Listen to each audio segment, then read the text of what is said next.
আসসালামু আলাইকুম। সারা বিশ্বের সকল প্রবাসী এবং বাংলাদেশি সবাইকে আমন্ত্রণ।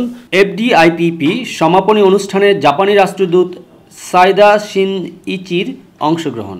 2024 সালের 24 জুন বাংলাদেশে নিযুক্ত জাপানের রাষ্ট্রদূত Saida Shinichi Japan international cooperation agency JICA এবং বাংলাদেশ সরকারের যৌথ উদ্যোগে পরিচালিত বিদেশি প্রত্যক্ষ বিনিয়োগ প্রচার প্রকল্প FDIPP এর টু স্টেপ লোন কম্পোনেন্ট এর সমাপনী অনুষ্ঠানে অংশগ্রহণ করেন। এই অনুষ্ঠানে বিশেষ অতিথি হিসেবে উপস্থিত ছিলেন বাংলাদেশ ব্যাংকের মাননীয় গভর্নর ডক্টর আহসান এইচ মঞ্জুর।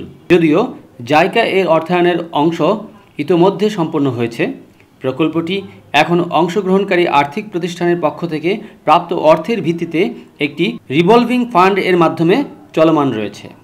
রাষ্ট্রদূত সাইদা তার বক্তব্যে আশাবাদ ব্যক্ত করেন যে এই প্রকল্প বাংলাদেশের টেকসই উন্নয়নে অব্যাহত অবদান রাখবে এবং জাপান ও বাংলাদেশের মধ্যে অর্থনৈতিক সম্পর্ককে আরও গভীর ও শক্তিশালী করবে।